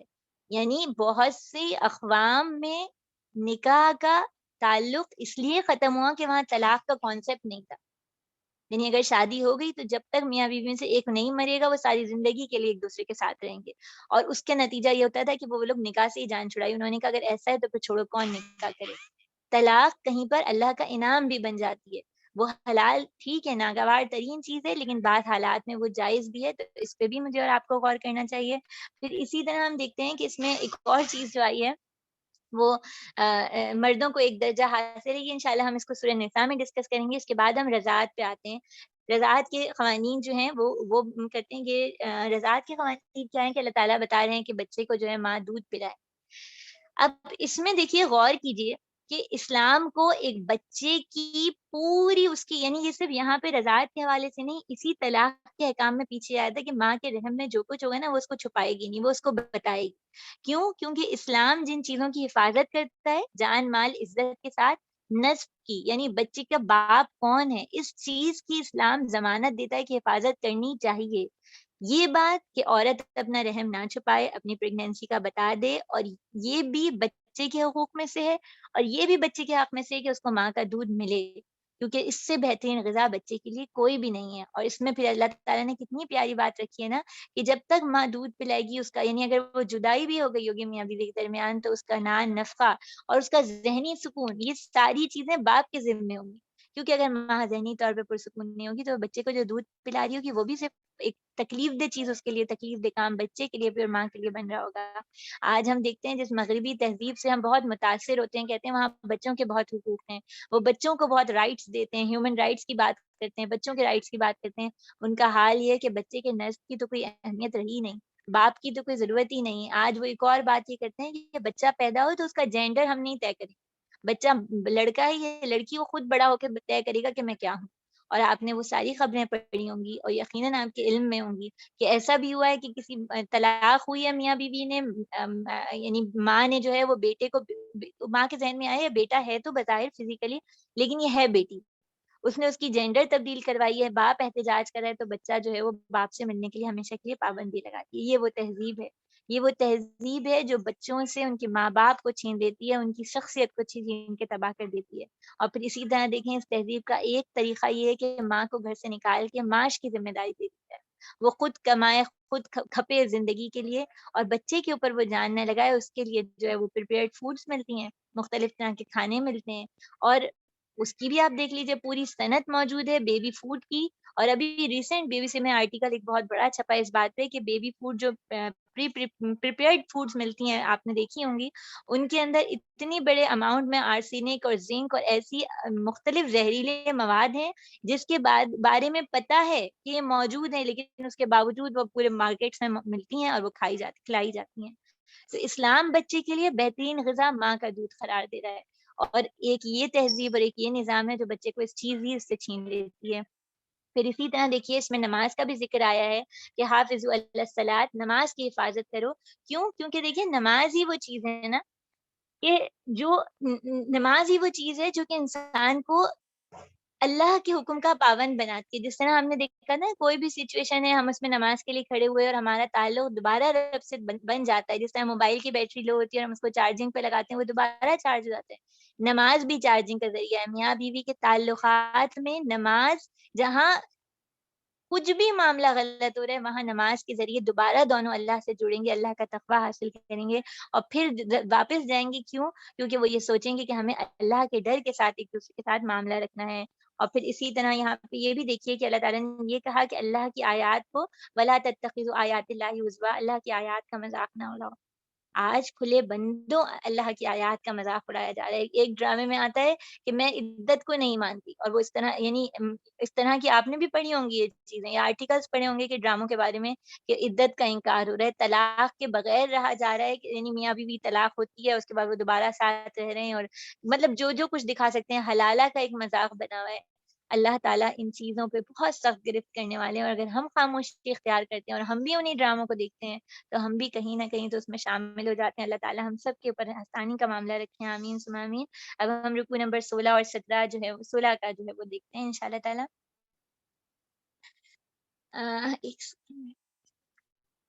تم نے ان لوگوں کے حال پر بھی کچھ غور کیا جو موت کے ڈر سے اپنے گھر بار چھوڑ کر نکلے تھے اور ہزاروں کی تعداد میں تھے، اور اللہ ان سے فرما رہا تھا مر جاؤ، پھر اس نے ان کو دوبارہ زندگی بخشی. حقیقت یہ اللہ انسان پر بڑا فضل فرمانے والے ہیں، مگر اکثر لوگ شکر ادا نہیں کرتے. مسلمانوں اللہ کی راہ میں جنگ کرو، خوب جان رکھو کہ اللہ سننے والا اور جاننے والا ہے. تم میں کون ہے جو اللہ کو قرض حسن دے تاکہ اللہ اسے کئی گنا بڑھا چڑھا کے واپس کرے؟ گھٹانا بھی اللہ کے اختیار میں اور بڑھانا بھی، اور اس کی طرف تمہیں پلٹ کر جانا ہے. پھر تم نے اس معاملے میں بھی غور کیا جو موسیٰ کے بعد سرداران بنی اسرائیل کو پیش کیا. انہوں نے اپنے نبی سے کہا ہمارے لیے ایک بادشاہ مقرر کرو تاکہ ہم اللہ کی راہ میں جنگ کریں. نبی نے پوچھا کہیں ایسا تو نہ ہوگا کہ تم لڑائی کا حکم دیا جائے پھر تم نہ لڑو؟ وہ کہنے لگے بھلا یہ کیسے ہو سکتا ہے کہ ہم راہ خدا میں نہ لڑیں؟ جب ہمیں اپنے گھروں سے نکال دیا گیا، ہمارے بال بچے ہم سے جدا کر دیے گئے مگر جب ان کو جنگ کا حکم دیا گیا تو ایک قلیل تعداد کے سوا وہ سب پیٹ موڑ گئے، اور اللہ ان میں سے ایک ظالم کو جانتا ہے۔ ان کے نبی نے ان سے کہا اللہ نے طالوت کو تمہارے لیے بادشاہ مقرر کیا ہے۔ وہ یہ سن کے بولے ہم پہ بادشاہ بننے کا وہ کیسے حقدار ہو گیا؟ اس کے مقابلے میں بادشاہی کی تو ہم مستحق ہیں، وہ تو کوئی مالدار آدمی نہیں۔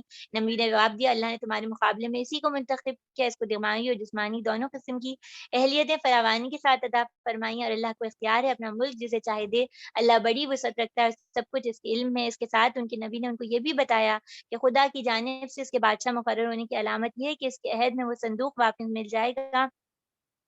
اس میں تمہارے رب کی طرف سے تمہارے لیے سکون قلب کا سامان ہے، جس میں آل موسیٰ اور آل ہارون کے چھوڑے ہوئے تبرکات ہیں، اور جسے اس وقت فرشتے سنبھالے ہوئے ہیں۔ اگر تم مومن ہو تو تمہارے لیے بہت بڑی نشانی ہے۔ پھر جب طالوت کا لشکر لے کے چلا تو اس نے کہا اے دریا پہ اللہ کی ایک دریا پر اللہ کی طرف سے تمہاری آزمائش ہونے والی ہے، جو اس کا پانی پیے گا وہ میرا ساتھی نہیں، میرا ساتھی وہ ہے جو اس سے پیاس نہ بجھائے۔ بس ایک چلو کوئی پی لے تو پی لے، مگر ایک گروہ خلیل کے سوا سب نے اس سے سیراب ہوئے۔ پھر جب طالوت اور اس کے ساتھی مسلمان دریا پار کر کے آگے بڑھے تو انہوں نے طالوت سے کہہ دیا آج ہم جالوت اور اس کے دشمنوں کا لشکروں کا مقابلہ کرنے کی طاقت نہیں رکھتے، لیکن جو لوگ یہ سمجھتے تھے کہ انہیں ایک دن اللہ سے ملنا ہے، انہوں نے کہا بہرحال ایسا ہوا ہے کہ خلیل گروہ اللہ کے اذن سے ایک بڑے گروہ پر غالب ہو گیا۔ اللہ صبر کرنے والوں کے ساتھ ہے۔ اور جب وہ جالوت کو قتل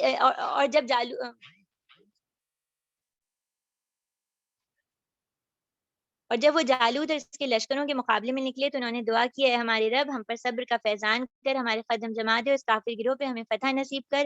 اور آخر کار اللہ نے اس دن انہیں کافروں کو مار بگایا، اور داؤد علیہ السلام نے جالوت کو قتل کر دیا۔ اللہ نے اسے سلطنت و حکمت سے نوازا اور جن جن چیزوں کا چاہا اس کو علم دیا۔ اگر اس طرح اللہ انسانوں کے ایک گروہ کو دوسرے گروہ کے ذریعے نہ ہٹائے تو زمین کا نظام بگڑ جاتا ہے۔ دنیا کے لوگوں پر اللہ کا بڑا فضل ہے کہ وہ اس طرح دفع فساد کا انتظام کرتا ہے۔ یہ اللہ کی آیات ہے جو ہم ٹھیک ٹھیک تم کو سنا رہے ہیں، اور تم یقیناً ان لوگوں میں سے ہو جو رسول بنا کر بھیجے گئے ہو۔ یہ رسول جو ہماری طرف سے انسانوں کی ہدایت پر معمور ہیں، ہم نے ان کو ایک دوسرے سے بڑھ چڑھ کر مرتبے عطا کیے ہیں۔ ان میں سے کوئی ایسا تھا جس سے خدا ہم کلام ہوئے، کسی کو اس نے دوسری حیثیتوں سے بلند درجہ فرمایا، اور آخر میں عیسیٰ ابن مریم کو روشن نشانیاں عطا کی ہیں، روح پاک سے اس کی مدد کی۔ اگر اللہ چاہتے تو ناممکن تھا ان رسولوں کے بعد جو لوگ روشن نشانیاں دیکھ چکے ہیں وہ آپس میں لڑتے، مگر اللہ کی مشیت یہ نہ تھی کہ وہ جبراً اختلاف سے روکے۔ اس وجہ سے انہوں نے باہم اختلاف کیا، پھر کوئی ایمان لایا، کسی نے کفر کی راہ اختیار کی۔ ہاں اللہ چاہتا تو ہرگز نہ لڑتے، مگر اللہ جو چاہتا ہے وہ کرتا ہے۔ پیاری بہنوں یہ دوسرے پارے کا اختتام ہو گیا، اور ان آیات میں جو چیز مجھے اور آپ کو دیکھنی ہے، ایک تو انفاق فی سبیل اللہ کی بات آئی ہے یہاں پر کہ اللہ کی راہ میں خرچ کرو، اور اس سلسلے میں اللہ کی راہ میں اللہ کو قرض حسنہ دو۔ قرض حسنہ کا مطلب کیا ہے کہ آپ کے ذہن میں ایک واقعہ ہوگا، ایک صحابی تھے ابو دحاحہ انصاری، اور انہوں نے اللہ کی راہ میں اپنا پورا باغ دے دیا تھا، اور اس طرح دیا تھا کہ جب وہ گھر لوٹے تھے تو اپنی بیگم کو آواز دی تھی کہ تم باہر آ جاؤ، اور یعنی خود اندر بھی نہ گئے کہ آواز دے کے انہوں نے باہر بلا لیا۔ یہ اللہ کی راہ میں اپنا بہترین مال دینے کی بہترین مثال ہے۔ آج میں اور آپ بھی سوچیں کہ ہم اللہ کی راہ میں کیا دینے کے لیے تیار ہیں، کس کس چیز میں سے ہمیں اللہ کی راہ میں دینا چاہیے۔ پھر اسی طرح یہاں پہ طالوت کا واقعہ آتا ہے کہ بنی اسرائیل جو تھی وہ وادی طے میں، آپ لوگوں کے ذہن میں ہوگا، انہوں نے اللہ کی نافرمانی کی تھی، وہ ایک صحرا میں پھرتے تھے، اور اس کے بعد کئی نسلیں گزر گئیں، اور اس کے بعد ان کو احساس ہوا کہ ہم نے غلط کام کیا ہے، اور پھر انہوں نے درخواست کی، کہا جاتا ہے ایک نبی تھے ان سے درخواست کی کہ ہمارے لیے کوئی بندہ مقرر کیجئے جس کے ذریعے ہم جہاد کریں اور پھر دشمنوں پہ قابو پالیں۔ تو طالوت جو تھے ان کو اللہ تعالیٰ نے مقرر کیا، اور اللہ تعالیٰ نے دو خوبیاں بتائیں ان کی، کہ ایک خوبی جو تھی ان کی کیا تھی کہ ان کے پاس علم تھا اور جسم تھا، اس بنیاد پہ انہیں ترجیح دی۔ یہاں بنی اسرائیل نے فوراً کیا سوال کیا کہ ان کو کیوں سلیکٹ کیا، ان کے پاس تو مال بھی نہیں ہے۔ میں اور آپ بھی اس سوال کے آئینے میں اپنے آپ کو دیکھیں کہ کیا ہم زندگی میں کامیاب اس کو سمجھتے ہیں جس کے پاس مال بہت ہوتا ہے؟ یہ میرا اور آپ کا سوال ہے، ایک دوسرے سے ہونا چاہیے۔ اللہ تعالیٰ نے یہاں کیا معیار قرار دیا کہ اس کے پاس علم ہے، یعنی اہلیت ہے، اسکل ہے اس کام کو کرنے کی۔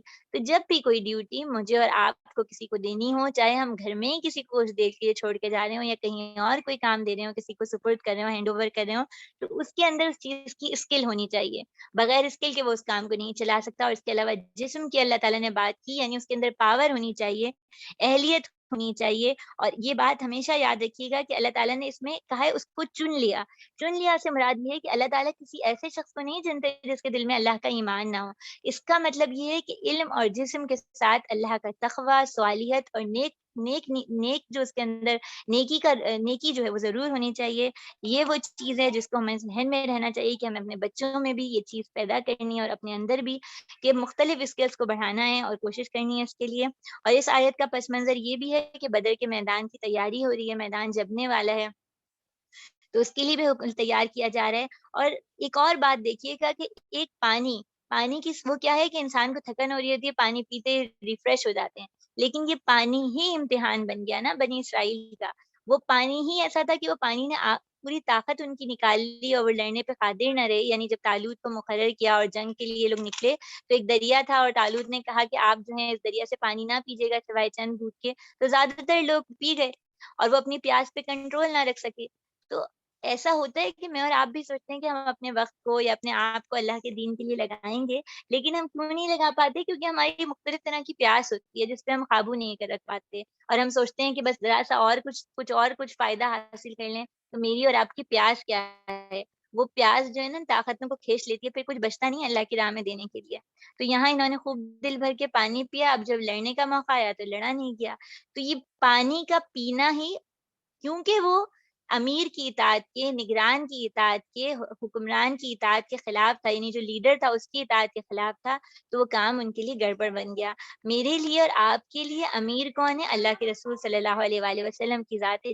جب میں ان کی اطاعت سے پھروں گی، جب میں ان کے حکم کے خلاف کروں گی نا، تو میری اور آپ کی طاقت نہیں رہے گی، کام کرنے کی ہمت نہیں بچے گی. پھر اس میں جو چیز دیکھیے گا کہ یہاں پر اور جو ہمارے سامنے آتی ہے بات، وہ یہ ہے کہ اس میں پھر صبر کی بات بھی آتی ہے، اور ساتھ ہی جو ہے پھر ہم یہ دیکھتے ہیں کہ صبر اللہ تعالیٰ نے بتایا کہ صبر کے ذریعے وہ لوگ جم گئے. اور یہاں ایک بہت پیاری سی بات تھی، کم من فئۃ قلیلۃ، کتنی دفعہ ایسا ہوا ہے کہ بہت کم جماعت جو ہے وہ بڑی جماعت پہ غالب آ گئی. یعنی کامیابی کے لیے بہت زیادہ وسائل ہونا، پاور ہونا، سامان ہونا، طاقت ہونا ضروری نہیں، بلکہ کامیابی کے لیے سب سے اہم چیز اللہ پر ایمان اور تقویٰ ہے. اگر یہ ہو تو کامیابی حاصل ہو جاتی ہے، اور اللہ تعالیٰ اس چیز کو ہمارے لیے سمجھنا آسان بنا دیں. آمین ثم آمین. پارہ نمبر 3 کا ہمارے پاس 10 منٹ ہے، ہم پارہ نمبر 3 کا آغاز کر دیتے ہیں انشاءاللہ تعالیٰ. سورہ بقرہ کا ہی اب اگلا رکوع ہمارے پاس ہے، یہ ہے رکوع نمبر 1، 2 اور 3.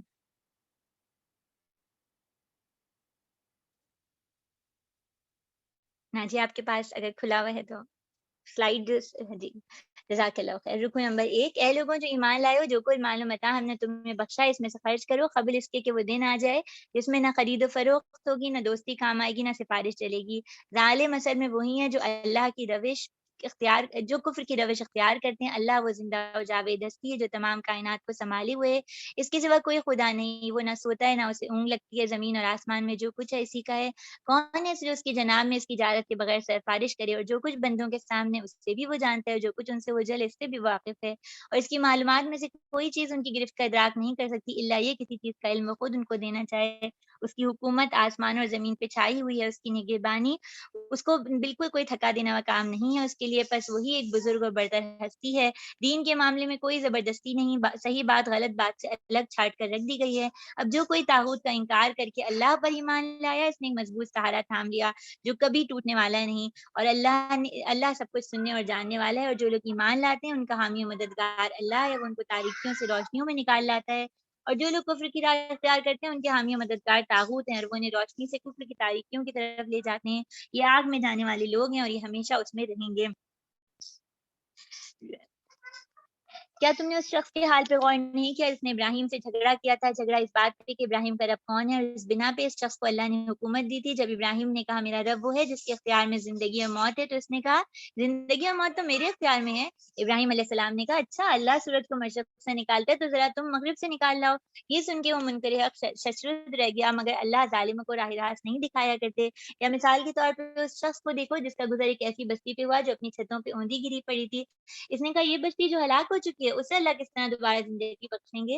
اس طرح اللہ نے اس کی روح قبض کر لی اور وہ 100 برس تک مردہ پڑا رہا. پھر اللہ نے اسے دوبارہ زندگی دی اور اس سے پوچھا بتاؤ کتنی مدت پڑے رہے؟ 1 دن یا کچھ گھنٹے رہا ہوں گا. اس نے کہا فرمایا تم پر 100 برس اس حال میں گزر چکے ہیں، اب ذرا اپنے کھانے پانی کو دیکھو، اس پہ تغیر نہیں آیا، اپنے گدھے کو دیکھو، اس کا بنجر بوسیدہ ہو گیا ہے، ہم نے یہ اس لیے کیا کہ ہم تمہیں لوگوں کی نشانیاں بنانا چاہتے تھے، پھر دیکھو لکڑی کے اس پنجر کو کہ ہم اس پہ کیسے گوشت پوش چڑھاتے ہیں، اس طرح جب حقیقت اس کے سامنے ہو گئی، اس نے کہا میں جانتا ہوں کہ اللہ ہر چیز پہ قدرت رکھتا ہے، اور وہ واقعہ بھی دیکھو جب ابراہیم نے کہا میرے رب مجھے دکھا دیجیے آپ مردوں کو کیسے زندہ کرتے ہیں، فرمایا کہ آپ ایمان نہیں رکھتے، اس نے کہا ایمان تو رکھتا ہوں مگر دل کا اطمینان درکار ہے، فرمایا اچھا 4 پرندے لیجیے، ان کو اپنے آپ سے مانوس کر لیجیے، پھر ان کا ایک ایک جز ایک پہاڑ پہ رکھ دیں، پھر ان کو پکارے وہ آپ کے پاس دوڑے چلے آ جائیں گے، خوب جان لیجیے کہ اللہ انتہائی بااقتدار اور حکیم ہے۔ پیاری بہنوں پارہ نمبر 3 ہے، اس میں جو پہلی چیز ہمیں دیکھنی ہے وہ آیت الکرسی ہے۔ پیچھے طالوت اور جالوت کا جو ہے وہ ذکر تھا اور ایک جنگ کا ذکر تھا، اور اس کے بعد جو حضرت داؤد علیہ السلام کے بارے میں بھی بات آئی۔ اب یہاں پہ آیت الکرسی ہے، آیت الکرسی ایک نگینہ ہے جو اس پوری چین میں سورہ بقرہ کی لٹکا ہوا ہے، بہت ہی خوبصورت آیت ہے، 10 اس کے اندر کلمات ہیں، اور وہ سارے کلمات کس طرف دعوت دے رہے ہیں، وہ کلمات کس طرف کہ ہم اللہ کو سمجھیں کہ اللہ ہیں کون، اور اللہ کا تعارف کیا ہے کہ یعنی آپ دیکھیں اس میں کئی چیزیں ہیں، کوئی ان کی سفارش اجازت کے بغیر سفارش نہیں کر سکتا، کیوں؟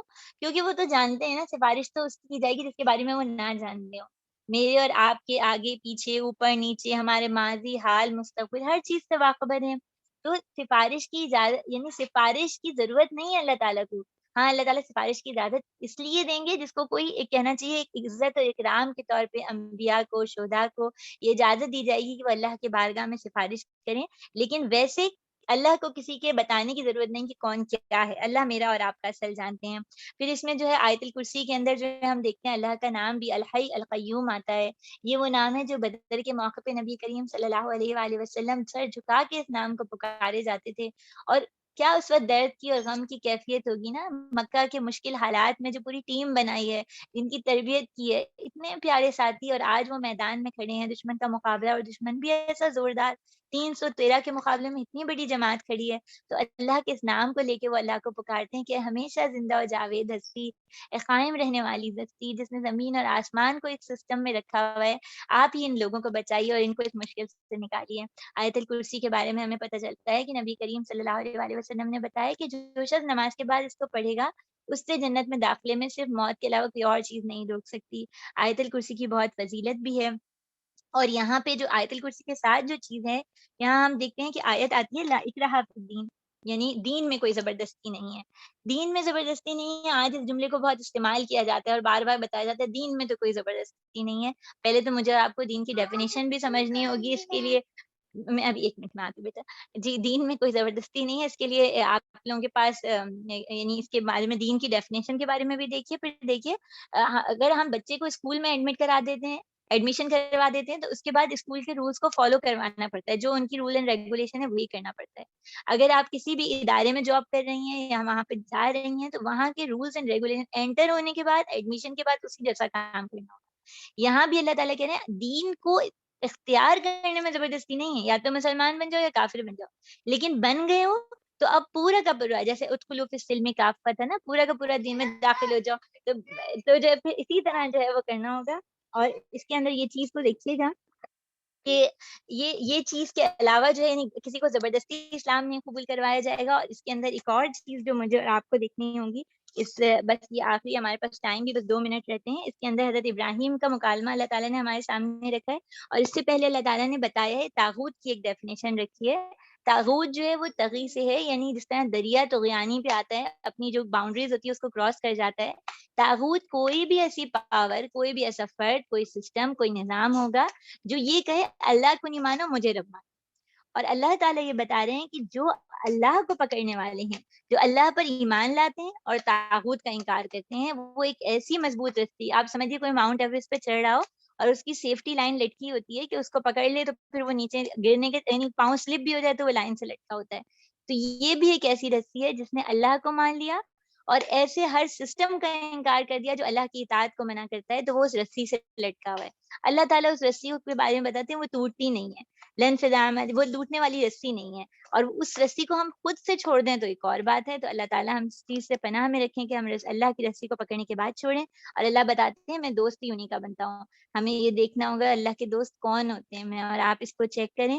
اور آخر میں جو ہے اس میں 3 چیزیں آئی ہمارے سامنے، ابراہیم علیہ السلام اور نمرود کا مکالمہ آیا، ابراہیم علیہ السلام نمرود کے دربار میں پیش ہوتے ہیں اور وہ کہتے ہیں کہ وہ اللہ تعالیٰ زندہ کرتے ہیں اور مارتے ہیں. تو اس نے کیا کیا کہ ایک گناہ گار کو آزاد کر دیا جس کے اوپر موت کی سزا تھی, اور ایک معصوم کو اس نے گردن اڑوا دی. یعنی اس نے کہا دیکھو میں بھی مارتا ہوں, میں بھی زندہ کرتا ہوں, چیلنج کر دیا. اب ابراہیم علیہ السلام یہ بات سمجھ گئے کہ یہ ایسا شخص ہے, یہ ایسی دلیل سے نہیں سمجھے گا, اور اگر میں اس کو ضد پہ لایا تو یہ مزید فساد پھیلائے گا. انہوں نے ایک ایسی دلیل رکھی جس کے سلسلے میں نمرود کچھ بھی نہیں کر سکتا تھا. انہوں نے کہا اللہ تعالیٰ تو یعنی سورج کو مشرق سے نکالتے ہیں مغرب میں, تم کر سکتے ہو ایسا؟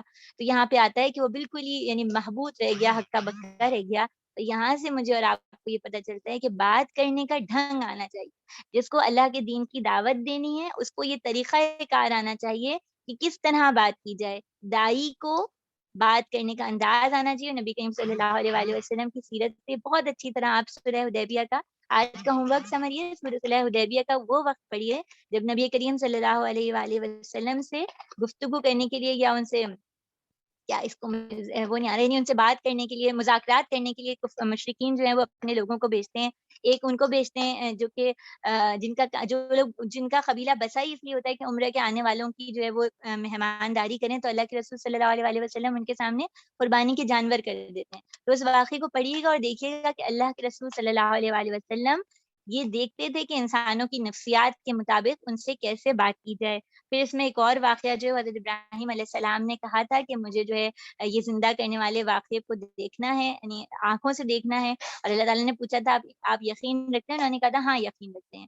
تو اس کے بعد بھی اللہ تعالیٰ نے ایسا نہیں کیا کہ ان کے لیے کیا کہیں کہ پکی پکائی کھیر کے طور پہ. اللہ کے لیے تو کوئی مشکل نہیں تھا, بلکہ ایک بہت مشکل پروسیجر تھا. چاند پرندے لینا, انہیں سدھانا, پھر پہاڑوں پہ چڑھ کے پہلے ان کا خیمہ سا بنا کے انہیں مکس کرنا چاروں کو, پھر اس کے بعد ان کو پہاڑوں پہ چڑھ کے رکھنا, پھر واپس اترنا, اور اس کے بعد جو ہے پھر ان کو پکارنا. آپ اپنے ذہن میں ابھا اور طائف اور یہ سارے پہاڑ لے آئیے. یہ اتنا آسان کام ہے کہ یہ بہت لانگ پروسیس تھا, جس کے بعد ان کو یہ مشاہدہ حق کروایا گیا.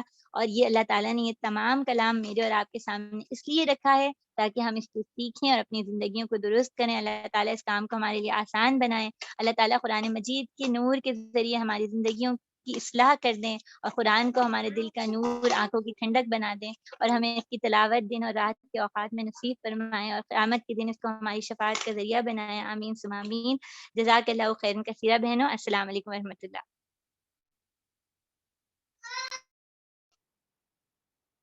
کفارہ مجلس ہم لوگ پڑھ لیتے ہیں.